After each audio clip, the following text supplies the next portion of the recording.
Video જોયો ને, આજ બીજો દિવસ છે. હું વિડીયો નાખતો બંધ નહીં થઉં જ્યાં સુધી આશાદીપ અને મોની સ્કૂલના વિદ્યાર્થીઓ સુધરશે નહીં ત્યાં સુધી. હવે મારી સુરત ટ્રાફિક પોલીસને રિક્વેસ્ટ છે, ભાઈ આમાં થોડુંક એક્શન લ્યો. આમાં તમે જોવો કઈ રીતે જાય છે. હું હજી કહું છું એમના વાલીઓને કે તમે તમારા બાળકોને થોડીક વ્યવસ્થિત ગાડી ચલાવવાનું શીખવો. અને આશાદીપ સ્કૂલના પ્રિન્સિપલ અને મોની સ્કૂલના પ્રિન્સિપલને કહું છું તમને કે તમે વિદ્યાર્થીને આવી રીતે ગાઈડ ના કરો ગાડી લઈને આવવાનું. બીજી બસની સુવિધા ને એવું બધું કઈ પ્રોવાઈડ લે.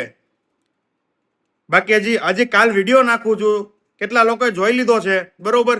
મને એકને નહીં, બહુ બધાને તકલીફ પડે છે. વિદ્યાર્થીઓ ભણે છે એના વાલીઓને કહું છું હજી કે તમે તમારા બાળકોને થોડીક વ્યવસ્થિત ગાડી ચલાવતા શીખવો. આજે વિડીયોમાં જોવો છો ને, પટ્ટાની આ બાજુ સ્પીડમાં ગાડી ચલાવીને જાય છે. થોડુંક ધ્યાન રાખો. અને હું મોટા વરાછા વાળી વાત કરું છું. બીજી જગ્યા હોય તો મને કઈ ખબર નથી, પણ હું મોટા વરાછામાં જે બે સ્કૂલ છે ને, 12:30 થી 1 બહુ ત્રાસ રહેશે આવી રીતે ગાડીનો. થોડુંક ધ્યાન રાખો યાર.